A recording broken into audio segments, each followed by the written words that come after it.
Hello tout le monde, on se retrouve aujourd'hui pour une nouvelle vidéo, une journée dans mon assiette. On va commencer tout de suite avec le déjeuner, ça sera des petits muffins au poivron et aux champignons. C'est parti pour la recette. Donc je commence par découper mes poivrons en petits dés et j'ai une façon très bizarre et très longue de découper mes poivrons puisque j'ai la phobie des pépins de poivrons. Je ne peux pas les toucher, les voir ça me répugne, ça me ferait tomber dans les pommes. Donc voilà, du coup l'opération la plus longue pour moi c'est de couper mes poivrons en petits dés.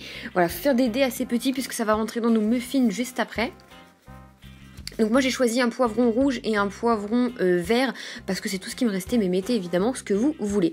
Je viens mettre un petit peu d'huile d'olive dans une poêle et je vais faire revenir mes poivrons. Moi j'aime quand ils sont bien grillés et très mous, j'aime pas du tout quand c'est croquant, donc faites à votre goût pardon, puisque ça repassera après au four, donc ça c'est bon à savoir aussi.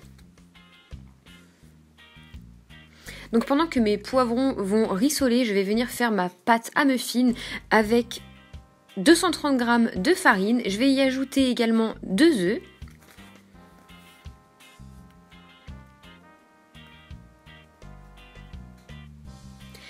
Ensuite, je vais mettre un demi-sachet de levure chimique.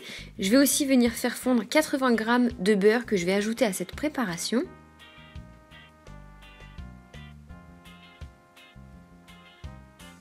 Donc là, j'ajoute les 80 g de beurre fondu. Et une fois que c'est fait, je vais ajouter aussi un yaourt nature. C'est vraiment ce qui va rendre la recette ultra légère. Et croyez-moi, on ne sent pas le goût du yaourt nature. J'avais un peu peur. Donc moi, je m'attendais quand même à une texture de pâte à muffins comme pour les gâteaux, assez liquide. Et en fait, c'est plutôt une texture de boule à pain, boule à brioche. Donc j'ai ajouté un petit peu de lait pour rendre la texture plus onctueuse. Mais ça n'a pas spécialement marché. Vous pouvez rajouter un autre œuf ou comme moi, j'ai mis un petit fond de lait. Mais en tout cas, les muffins, ça n'a rien empêché au fait qu'ils étaient très bons. Donc là il me restait des champignons qui s'abîmaient au fond du frigo, donc pour pas les jeter j'ai décidé de les mettre. Donc j'ai coupé en petits dés mes champignons et je mets aussi mes poivrons une fois revenus. Le mieux ça aurait été de la mozzarella mais je n'en avais plus, c'était un peu les fonds de frigo. Du coup j'ai mis du gruyère pour avoir un côté un petit peu fondant avec le fromage qui fond. Je mélange le tout, pensez à bien assaisonner avec des épices, du sel, du poivre. Moi j'ai mis un petit peu de piment parce que sinon ça peut avoir un goût extrêmement fade. On mélange le tout et une fois que la pâte nous convient, on va mettre dans nos petits moules à muffins et il faudra mettre environ 15 à 20 minutes à 180 degrés. Surveillez bien la cuisson, ça dépend vraiment de votre pâte, de votre garniture. Moi au bout de 12-13 minutes c'était déjà cuit parce que j'aimais pas quand c'était trop cuit. Alors c'était un petit peu sec, c'est pour ça que je vous ai conseillé d'ajouter un petit peu de lait ou un autre œuf pour rendre le muffin un peu moins sec, mais ça n'a rien empêché au fait que c'était très bon. Moi j'ai mangé ça à midi avec de la salade verte, c'était délicieux et je les referai.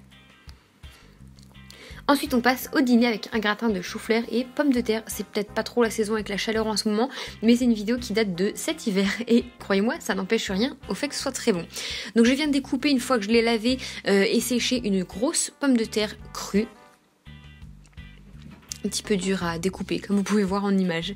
Une fois que c'est fait, je vais venir faire comme un quadrillage à l'intérieur, je sais pas trop comment expliquer, c'est comme si on allait découper une mangue, sauf qu'en fait on va pas jusqu'au bout et c'est une pomme de terre, voilà tout simplement.